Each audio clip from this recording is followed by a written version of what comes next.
Online class में सभी बच्चों का स्वागत है।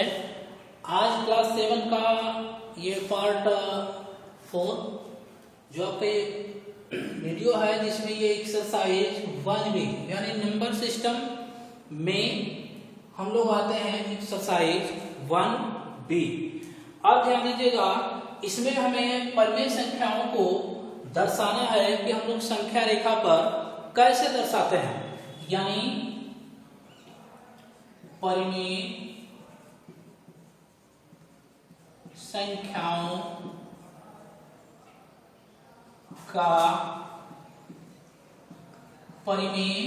संख्याओं का संख्या रेखा पर निरूपण। ठीक है बच्चों, परिमेय संख्याओं का संख्या रेखा पर निरूपण, यानी हमें ये दिखाना है कि परिमेय संख्याओं को हम लोग संख्या रेखा पर कैसे निरूपण करते हैं। ठीक है बच्चों, यानी इसमें हमें ध्यान देना है कि परिमेय संख्या, क्या ध्यान देना है, परिमेय संख्या, आखिर ये परिमेय संख्या क्या होता है। तो हमें ये सबसे पहले हम इसको दर्शाते हैं नंबर लाइन, यानी इसको हम लोग इंग्लिश में कह सकते हैं formulation on number line of rational number.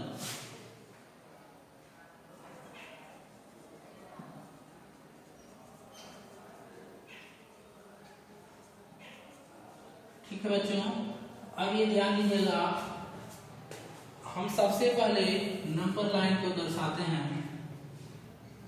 ये 0 हो गया, हम लोग 1 लिखते हैं, 2 लिखते हैं, इधर चले आते हैं 3 लिखते हैं, इधर आता है -1, -2 और -3। ठीक है, जितना हम लोग 0 से आगे बढ़े उतना ही 0 से पीछे भी। जैसे सपोज करिए हमको दिखाना है 1/4, क्या दिखाना है, 1/4।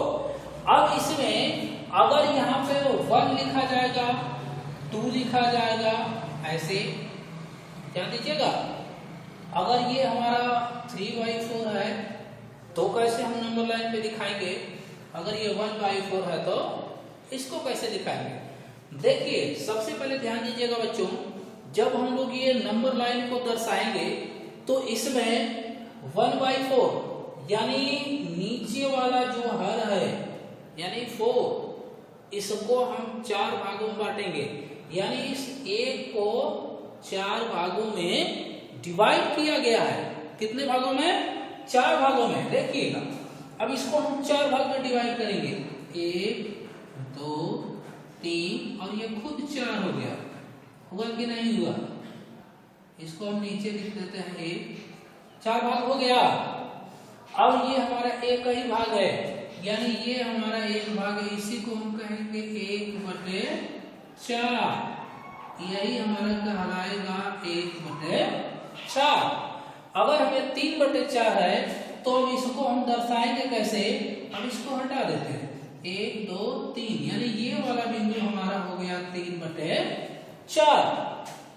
ठीक है बच्चों, यदि इसी नंबर को हमें दिखाना है माइनस के रूप में तो हम इधर बना देंगे 1 2 3 और ये खुद 4 है ना।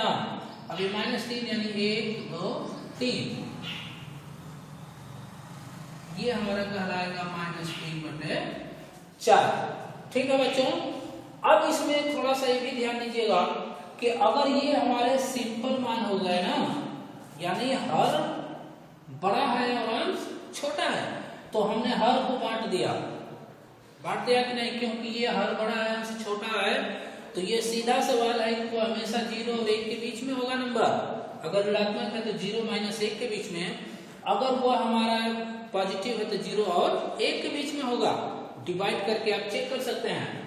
अगर सपोज करिए कि यदि हमारा नंबर हर छोटा हो और अंश बड़ा हो, ध्यान दीजिएगा, यानी अगर हम कहा जाए 5/2, 5/2 इसको दिखाइए नंबर लाइन पे।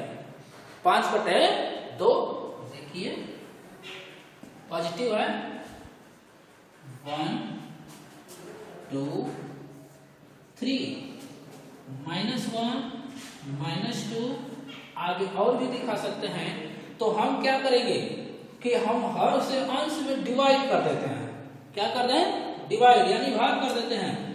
2 से 5 में भाग कर देंगे, 2 दूना 4, 1 हो गया। यानी इसको लिखेंगे 2 सही 1/2, 2 सही 1/2। इसका अर्थ हुआ कि 2 से हमें आगे जाना है। ये 2, ये तो हमारा हो गया मिक्स्ड फ्रैक्शन ना, यानी होल नंबर है, 2 होल 1/2, यानी 2 खोजेंगे, यहाँ 2 है। अब 2 को हमने रोक लिया, 1/2, 1/2। इसका मतलब कि 2 से आगे और इस तीन दोनों के बीच में है 1/2, क्योंकि 2 तो हम यहाँ पे रोक लिए ना। तो 2 से आगे बढ़िए, 1/2। अब इसमें चेक करिएगा, नीचे ये मान 2 इससे बड़ा है कि नहीं यार? तो 2 भाग में इसको बांट दीजिए, 1 2 हो गया।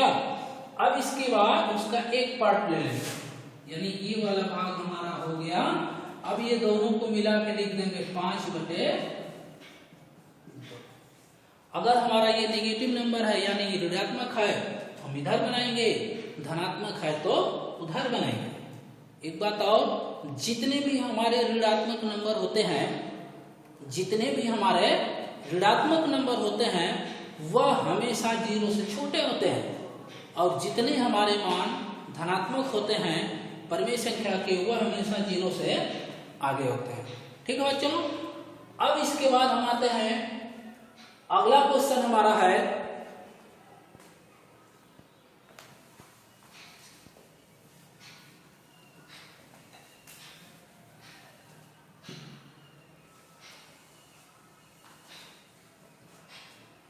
परिमेय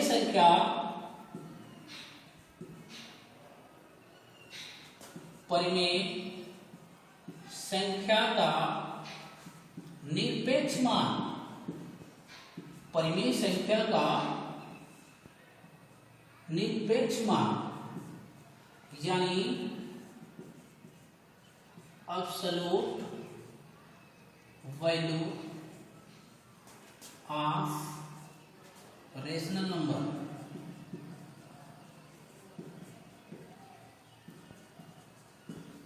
यदि ये बच्चों ध्यान दीजिएगा, इसमें अब ये ध्यान देना है कि ये निरपेक्ष मान हमारा क्या होता है।